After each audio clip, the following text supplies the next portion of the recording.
Hello दोस्तों, स्वागत है आपको आपके अपने इंग्लिश चैनल पे, जहां आप इंग्लिश को बहुत आसानी से सीखेंगे।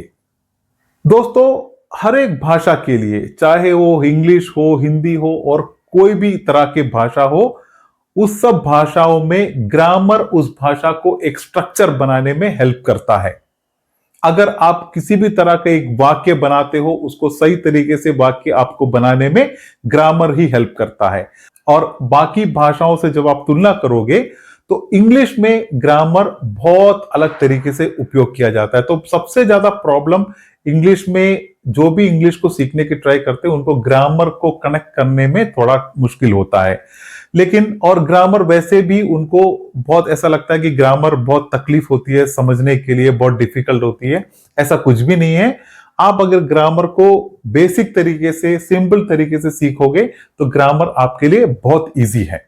तो आज हम इंग्लिश ग्रामर के शुरुआत, इंग्लिश ग्रामर के सबसे बेसिक चीजों से शुरू करते हैं। उसमें सबसे खासकर 4 हिस्से होते हैं, उसको हम आज सीखते हैं। वैसे ये 8 हिस्से हैं, लेकिन ये सबसे आज हम 4 हिस्से के बारे में सीखेंगे और बाकी जो 4 हैं हम अगले वीडियो में सीखेंगे। तो देखते हैं क्या क्या है वो 4 टॉपिक।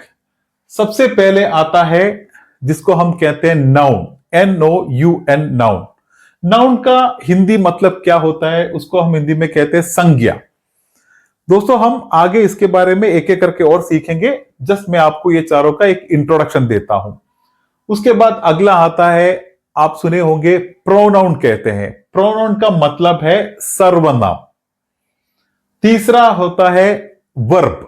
वर्ब को हम कहते हैं हिंदी में क्रिया। चौथा है एडजेक्टिव।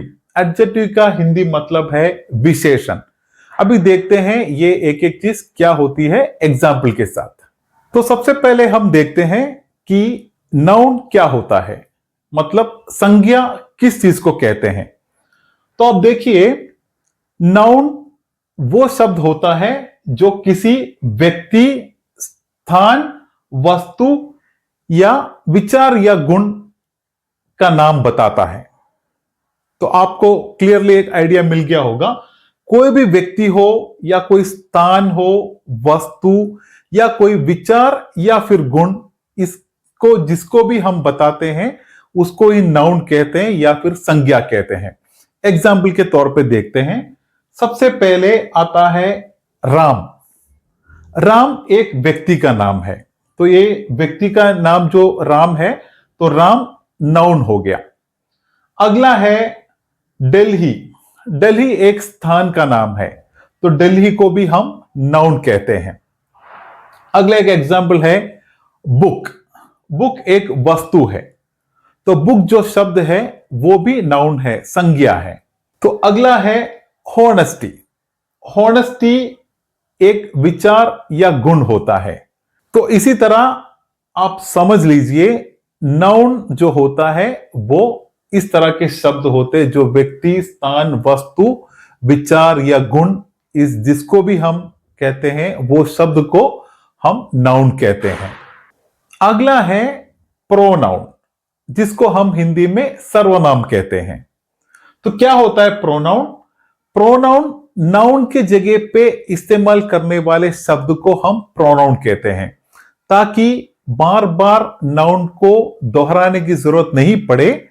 तो उसके जगह पे हम जो शब्द को यूज करते हैं उसको हम प्रोनाउन कहते हैं। तो हम देखते हैं प्रोनाउन के एग्जाम्पल क्या है। इंग्लिश में प्रोनाउन के एग्जाम्पल, कुछ एग्जाम्पल सीखते हैं। वो है, एक है ही, शी, इट, दे, वी और यू। और भी है, तो मैंने एकदम सिंपल तरीके से आपको समझ में आने के लिए ये इतने प्रोनाउन बताए हैं। तो ये सब प्रोनाउन होते हैं। फॉर एग्जाम्पल एक सेंटेंस से देखते हैं, राम इज माई फ्रेंड। तो राम, आप देखिए, राम एक नाउन है, एक संज्ञा है। Ram is my friend, Ram मेरा दोस्त है। अभी अगला हम राम का एक चीज और बताते हैं कि Ram lives in Delhi. Ram is very smart. तो अब देखिए, राम एक नाउन है, उसको हमने काफी बार रिपीट किए। Ram is my friend, Ram lives in Delhi, Ram is very smart. तो आप देखिए काफी बार नाउन को रिपीट किया गया है। दोस्तों ये गलत है। इंग्लिश में नाउन को, एक ही नाउन के बारे में जब आप बात करेंगे तो नाउन को बार बार रिपीट नहीं किया जाता है। तो इसलिए हम कहते हैं इसके जगह पे हम क्या करेंगे, प्रोनाउन को यूज करेंगे। एक बार राम इज माई फ्रेंड हो गया, अगला हम ऐड करेंगे ही। ही लिव्स इन दिल्ली, वह दिल्ली में रहता है। अगला है ही इज वेरी स्मार्ट। तो हमने ये बाकी जगह पे प्रोनाउन का यूज किया। तो सबसे पहले हमने नाउन को यूज करके एक सेंटेंस बनाए, वही सेंटेंस को जब दोहराते हैं तो वो नाउन के जगह पे हम उसका प्रोनाउन यूज करेंगे। बहुत सिंपल से यही है। तो Ram is my friend, he lives in Delhi, he is very smart. ये होता है एकदम तरीके से एक प्रोनाउन का इस्तेमाल। अगर आप राम इज माई फ्रेंड, दोबारा Ram lives in Delhi, Ram is very smart, ये गलत है। तो इस तरह ही हम प्रोनाउन को यूज करते हैं। इसके बाद आता है वर्ब। वर्ब का हिंदी मतलब है क्रिया। देखते हैं वर्ब क्या होता है। वर्ब वो शब्द होता है जो किसी काम या स्थिति को दर्शाता है। मतलब यह बताता है कि एक वाक्य में कौन क्या कर रहा है। तो आपको सिंपल एग्जाम्पल से समझाता हूं कि वर्ब के क्या एग्जाम्पल होते हैं। आप देखें, रन ये एक स्थिति है जिसको हम कहते हैं दौड़ना। ईट खाना, ये भी एक स्थिति है। और अगला है प्ले, जिसको हम कहते हैं खेलना। तो ये रन, ईट, प्ले, दौड़ना, खाना, खेलना, ये सब चीज एक काम या स्थिति को दर्शाता है। तो इसी चीज को हम वर्ब कहते हैं, क्रिया कहते हैं। तो बहुत सिंपल तरीके से वर्ब उसको कहते हैं जो एक काम या एक स्थिति को दर्शाता है। अभी उसको एक सेंटेंस के एग्जाम्पल से हम समझते हैं। उसमें आता है ही रन्स फास्ट, वह तेज दौड़ता है। तो रन्स जो है ये इसका वर्ब है, ये सेंटेंस का। और अगला है कि दे आर प्लेइंग फुटबॉल। इसमें जो प्लेइंग होता है, ये प्लेइंग को ही वर्ब कहते हैं। इसमें जैसे कि रन एक वर्ब है, इसमें जैसे प्लेइंग एक वर्ब है। तो ये एक वाक्य के अंदर जो भी काम या स्थिति होती है उसको बताने के लिए वर्ब यूज किया जाता है। तो अगला टॉपिक है जिसको हम कहते हैं एडजेक्टिव। हिंदी का मतलब है विशेषण।